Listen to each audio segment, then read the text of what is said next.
je veux que nous puissions parler d'un thème que j'ai intitulé Rechercher l'Éternel. Rechercher l'Éternel. Il y a beaucoup de textes, mais il y a deux textes que je veux que nous puissions lire. Prenons d'abord 2 Chroniques, chapitre 14. 2 Chroniques, chapitre 14, et nous allons prendre 2 Chroniques encore, chapitre 15. Là, il s'agit du réforme et du réveil pour l'Israël. Voilà, donc on voit le roi Asa qui était roi de Juda. Quand on parle du roi de Juda, carrément on voit directement, il y a aussi un roi à côté d'Israël. Quand on parle du roi de Juda, cela signifie Juda et Benjamin à Jérusalem. Tandis que quand on parle d'Israël, on voit les 10 tribus là en Israël, à Samarie, la capitale. Voilà, Asa, le roi de Juda. 2 Chroniques chapitre 14. Asa fit ce qui est bien et droit aux yeux de l'Éternel, son Dieu. Il fit disparaître les autels de l'étranger et les hauts lieux. Il brisa les statues et abattit les idoles. Verset 3. Il ordonna à Juda de rechercher l'Éternel, le Dieu de ses pères, et de pratiquer la loi et les commandements. Je reprends le verset 3. Asa ordonna à Juda, c'est-à-dire à tout le peuple de Juda, de rechercher l'Éternel, le Dieu de ses pères, et de pratiquer la loi et les commandements. C'est pourquoi mon thème est intitulé Rechercher l'Éternel. Voilà, donc ce texte, bien aimé, il y a 2 textes. 2 Chroniques encore, chapitre 15, la Bible dit ceci. L'Esprit de Dieu fit sur Azaria, fils d'Obed. Et Azaria alla au devant Asa et lui dit, écoutez-moi Asa et tout Juda et Benjamin. L'Éternel est avec vous quand vous êtes avec lui. L'Éternel est avec vous quand vous êtes avec lui. Si vous le cherchez, vous le trouverez. Mais si vous l'abandonnez, il vous abandonnera aussi. Pendant longtemps, il n'y a eu pour Israël ni vrai Dieu, ni sacrificateur qui enseignait, ni loi, mais au sein de leur détresse, ils ont retourné à l'Éternel, le Dieu d'Israël. Ils l'ont cherché et ils l'ont trouvé. Voilà, donc c'est ça, bien aimé. Rechercher l'Éternel. À travers ces 2 textes, nous voyons le peuple de Juda, c'est-à-dire la tribu de Juda et Benjamin. Sont 2 tribus qui sont restées en Jérusalem comme capitale. Tandis que les 10 tribus sont parties à nord, c'est-à-dire 10 tribus. Excepté Juda et Benjamin, les 10 tribus à nord, là, la capitale, c'est Samarie. C'est-à-dire, il y avait déjà ce qu'on appelle le schisme, la division de 12 tribus. 2 sont restés à Jérusalem, c'est-à-dire royaume du Sud, capitale, Jérusalem, Juda et Benjamin. Tandis que les 10 autres tribus sont parties à nord, c'est-à-dire la capitale, Samarie, ce qu'on appelle Israël. Alors maintenant ici, la Bible dit le roi était Asa. La Bible dit ce roi-là, Asa, fit ce qui était bien et droit aux yeux de l'Éternel, son Dieu. Il fit disparaître les autels de l'étranger et les hauts lieux. Cela signifie, avant que Asa prenne possession de la royauté, les rois qui étaient là utilisaient les idoles, construisaient les autels, et il y avait des dieux des étrangers, des hauts lieux. Ils ont construit des autels. Or, le Dieu d'Israël, c'est un Dieu jaloux, un Dieu qui n'aime pas que les gens puissent adorer les idoles. À partir des 10 commandements, des lois de Dieu que l'Éternel avait donné à Moïse dans la montagne de Sinaï, Dieu avait interdit que le peuple d'Israël n'ont pas droit d'avoir d'autres dieux à côté. Ce sont des dieux qui ne sont pas vivants. Notre Dieu est appelé Dieu vivant. Cela signifie un Dieu intelligent, un Dieu absolu, un Dieu vrai, un Dieu qui est sage. Mais les idoles, les petits dés, les dieux des idoles, ne sont pas intelligents, ne sont pas sages, ne sont pas des vrais dieux. Mais maintenant, Asa, quand il a pris possession de la royauté, il est venu détruire, il est venu fragiliser, il est venu saccager les hôtels de l'étranger, les hauts lieux. Il a tout brisé. La Bible dit qu'il brisa les statues et abattit les idoles. Il ordonna maintenant au peuple de Juda, y compris Benjamin en sélection, de rechercher maintenant l'Éternel. Parce que quand les gens adorent les idoles, carrément ils abandonnent l'Éternel. Mais quand les gens abandonnent les idoles, ils doivent maintenant aller chercher l'Éternel, rechercher l'Éternel de nouveau. C'est pourquoi il donne l'ordre. Il ordonna à Juda de rechercher l'Éternel, le Dieu de ses pères, et de pratiquer la loi et les commandements. La pratique de la loi et des commandements, cela signifie de marcher dans un droit chemin, de marcher dans la vérité, de marcher dans la sincérité, de marcher dans la sanctification. C'est ça ce qui symbolise les lois et les commandements que Dieu avait donnés. C'était les moyens par lesquels Dieu pouvait enseigner son peuple de marcher dans un droit chemin pour vivre la bénédiction. Alors nous avons remarqué quoi, bien aimé? Quand on dit rechercher l'Éternel, cela signifie pour avoir la réforme, pour avoir le réveil spirituel, bien aimé, le chemin de l'autodélivrance. Les hommes doivent retourner vers l'Éternel. Les hommes doivent rechercher l'Éternel. Bien aimé, actuellement, beaucoup de gens ont abandonné déjà l'Éternel sans le savoir. Comment, bien aimé? Parce que les gens, au milieu des gens, il y a la tendance d'abandonner. Au milieu des gens qui sont dans l'église, il y a la tendance de manifester la légèreté, la désobéissance par rapport à leur engagement devant ces dieux-là. Beaucoup de gens ont tourné leur face vis-à-vis de Dieu. Beaucoup de gens ont tourné le dos vers Dieu. Les gens se préoccupent dans leurs affaires.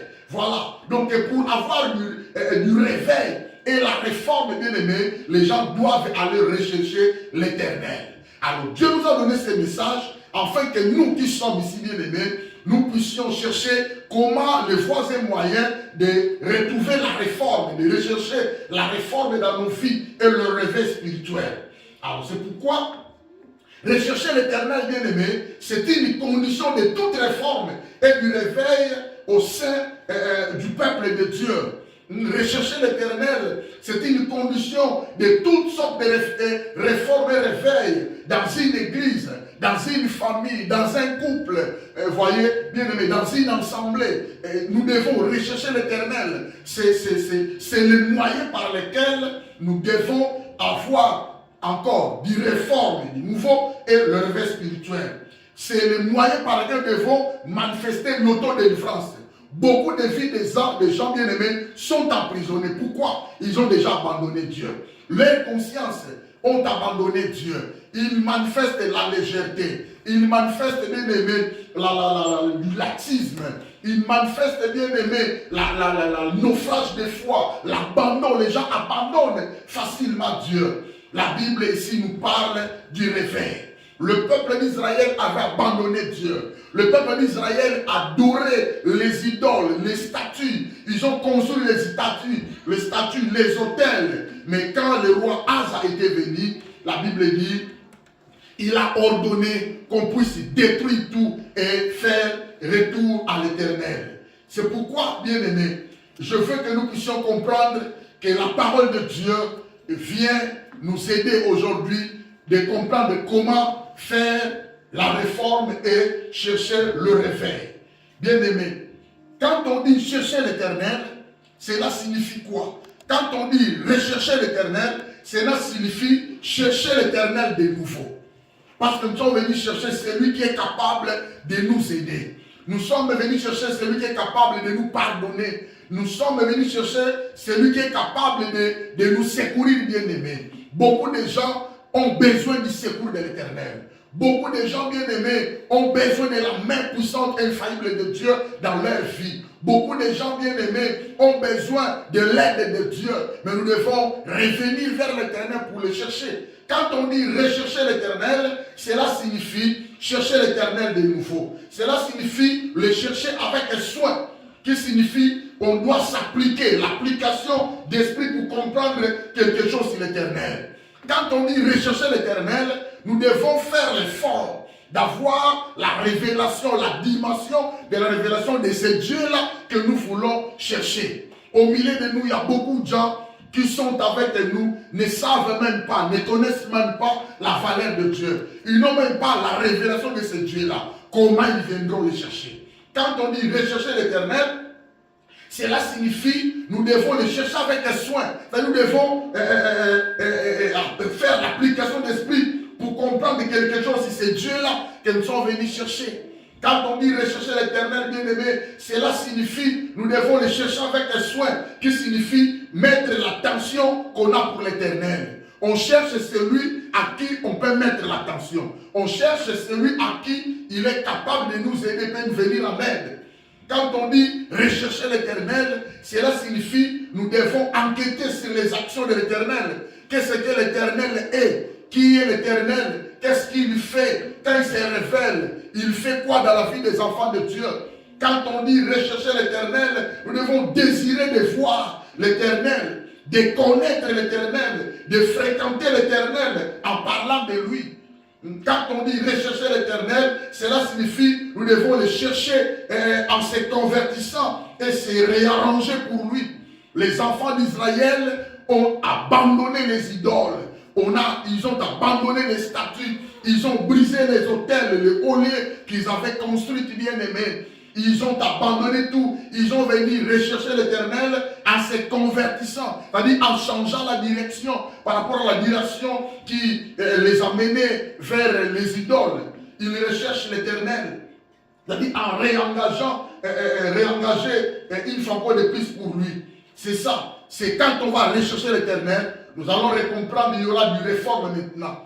La réforme signifie former des nouveaux. C'est-à-dire faire des changements de caractère profond. Faire des changements de caractère radical, apporter à quelque chose. Nous devons faire la réforme de nos vies chrétiennes. La vie chrétienne aujourd'hui devient de plus en plus faible. Il n'y a pas de gens qui peuvent se retrouver avec une vie chrétienne dynamique, une vie chrétienne victorieuse, une vie chrétienne puissante, honorée. La vie chrétienne aujourd'hui c'est faible parce que les gens ne parviennent pas à faire des pratiques. Les gens sont des croyants, des chrétiens, mais deviennent de plus en plus faibles parce qu'ils ne pratiquent pas ce que l'Éternel demande, ce que l'Éternel nous exige. Voilà. Alors quand on va aller chercher l'Éternel, il y aura du réveil spirituel. C'est-à-dire, le réveil spirituel, c'est-à-dire, il y aura retour en état de veille. C'est la prise de conscience. On doit rechercher l'Éternel. Pour rechercher l'Éternel, il faut avoir la prise de conscience. On vient chez qui? Chez Dieu. On vient chercher Dieu parce qu'il est capable de nous aider. Il est capable de nous venir en aide. Là, c'est le roi Asa qui ordonna aux enfants d'Israël, de Juda et de Benjamin, de rechercher l'Éternel, le Dieu de ses pères, et de pratiquer la loi et les commandements. Alors, au chapitre 15 encore, là, on voit toujours Asa avait réformé Juda et Israël. Alors, la Bible dit, l'Esprit de Dieu fit sur Azaria, fils d'Obed. C'est-à-dire, le Saint-Esprit descendu sur lui. Le Saint-Esprit lui a touché au point de commencer à communiquer ce qui était la pensée de Dieu pour la réforme d'Israël, de Juda et Benjamin. La Bible dit, Azaria alla au devant d'Asa et lui dit, Asa était le roi, Azaria a eu la prophétie, il est allé parler. Il lui dit, écoutez-moi Asa et tout Juda et Benjamin. L'Éternel est avec vous quand vous êtes avec lui. Il est en train de prophétiser. Il est en train de donner la pensée de Dieu. Leur disant, vous savez que l'Éternel est avec vous si aussi vous êtes avec lui. L'Éternel est avec vous quand vous êtes avec lui. Si vous le cherchez, vous le trouverez. Parce qu'il est avec vous. Nous avons déjà Dieu en nous. Mais la Bible nous le recommande de le rechercher. De chercher encore de nouveau l'Éternel. La Bible dit, cherchez continuellement sa face. Et souvenez-vous de ses offres et de ses miracles et des prodiges qu'il a fait. La Bible nous recommande de le faire. Dieu, on le cherche bien aimé. On le cherche bien aimé. Dieu, c'est Dieu, on doit le chercher. Si les gens ne veulent pas chercher Dieu bien-aimé, Dieu ne se manifestera pas. Dieu ne se révélera pas. Il donne l'ordre, il donne la pensée de Dieu. Écoutez-moi, Asa et tout Juda et Benjamin. L'Éternel est avec vous quand vous êtes avec lui. Cela signifie que l'Éternel n'est pas avec vous si vous n'êtes pas avec lui. Si vous le cherchez, vous le trouverez. Mais si vous l'abandonnez, il vous abandonnera. C'est-à-dire, au fur et à mesure, les gens abandonnent Dieu dans ce monde. Dieu aussi les abandonne. Au fur et à mesure, les gens entrent en contact, en action pour chercher Dieu. Dieu se trouve. La Bible dit, cherchez l'Éternel pendant qu'il se trouve, tandis qu'il est là. C'est-à-dire, il y a des moments, Dieu ne se trouve pas. Dieu ne se manifeste pas. C'est-à-dire, ce sont des occasions, ce sont des opportunités par lesquelles Dieu nous accorde pour pouvoir les chercher. Nous devons chercher l'Éternel. L'Éternel est avec vous quand vous êtes avec lui. Si vous le cherchez, vous le trouverez. C'est-à-dire, l'Éternel n'est pas avec vous quand vous n'êtes pas avec lui. Si vous le cherchez, vous ne le trouverez pas. C'est ça. C'est-à-dire, c'est très important pour nous. Mais si vous l'abandonnez, l'Éternel aussi vous abandonne. Donc, il y a beaucoup de gens qui abandonnent Dieu. Il y a des gens qui abandonnent Dieu. Il y a des gens qui s'en foutent de Dieu. Ils ne veulent pas chercher Dieu. Ils ne veulent pas se consacrer à Dieu. Ils ne veulent pas s'attacher à ce Dieu-là. Alors Dieu aussi les abandonne. Carrément, ils sont abandonnés. Alors nous maintenant, bien aimés, nous allons remarquer maintenant, c'est pourquoi l'auteur des Chroniques emploie le verbe de rechercher l'Éternel. Le verbe de rechercher l'Éternel. C'est employé à 9 reprises, bien aimés, dans le chapitre 14 à 16. Chapitre 14, verset 3, là nous sommes venus lire. Elle dit, Asa ordonna à Juda de rechercher l'Éternel, le Dieu de ses pères, et de pratiquer la loi et les commandements. Au verset 6, même le chapitre 14, la Bible dit, il dit à Juda, bâtissons ces villes et entourons-les de murs, de tours, de portes et de barres. Le pays est encore devant nous, car nous avons recherché l'Éternel, notre Dieu. Nous l'avons recherché et il nous a donné du repos. De tous côtés, ils bâtirent donc et réussirent. C'est-à-dire, celui qui ne cherche pas Dieu n'aura pas le repos. Celui qui cherche Dieu de tout son cœur, carrément il a droit de repos. Bien qu'on va parler des éléments qui nous aident quand on cherche Dieu. On va parler des privilèges que nous aurons quand nous cherchons Dieu. Voilà, au chapitre 15, verset 2, la Bible dit ceci. Et Azaria alla au devant d'Asa et lui dit, écoutez-moi Asa et tout Juda et Benjamin, l'Éternel est avec vous quand vous êtes avec lui. Si vous le cherchez, vous le trouverez. Mais si vous l'abandonnez, il vous abandonnera aussi. Au verset 4, la Bible dit, mais au sein de leur détresse, ils sont retournés à l'Éternel, le Dieu d'Israël. Ils l'ont cherché et ils l'ont trouvé. C'est-à-dire le peuple passait un moment de détresse. Le peuple passait un moment d'angoisse. Le peuple passait un moment d'oppression, d'asservissement. Il devrait être affranchi. Mais le moyen par lequel il devait être affranchi, c'est chercher l'Éternel. Voyez bien aimé. Au sein de leur détresse, ils sont retournés à l'Éternel, le Dieu d'Israël, et ils l'ont cherché et ils l'ont trouvé. C'est-à-dire, il n'y a pas un autre chemin, il n'y a pas un autre moyen, bien aimé. La Bible nous recommande de rechercher l'Éternel tandis qu'il est là. À partir du verset 12, toujours des Chroniques 15, 12 à 13, la Bible dit ceci. Ils prirent l'engagement, après avoir cherché l'Éternel, elle dit, ils prirent l'engagement de chercher l'Éternel, le Dieu de leur Père, de tout leur cœur et de tout leur âme. Et quiconque ne chercherait pas l'Éternel, le Dieu d'Israël, devrait être mis à mort, péri, petit ou grand, homme ou femme. C'est-à-dire, le commandement a été descendu. Tout le monde doit aller chercher l'Éternel. Celui qui ne cherche pas l'Éternel, que ce soit les petits, les grands, ils vont périr. Voyez? Ils vont mourir. C'est-à-dire, c'est ça. Parce que le pays devra voir le repos de Dieu. Le pays devra vivre la délivrance, la rédemption de Dieu. C'est très important. Chapitre 16, verset 12. Des Chroniques toujours. La Bible dit, la 39e année de son règne, Asa eut le pied malade au point d'éprouver de grands les souffrances. Même pendant sa maladie, il ne chercha pas l'Éternel, mais il consulta le médecin. C'est que nous vivons dans ce monde.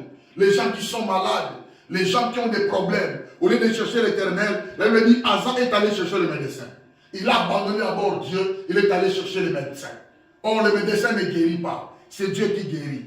Le médecin fait que traiter, mais la guérison, c'est Dieu qui la donne. Voilà, c'est très important. Donc, nous sommes appelés à rechercher l'Éternel. Nous allons rechercher l'Éternel à plusieurs reprises bien aimées dans nos vies. C'est recommandé, la Bible nous la recommande.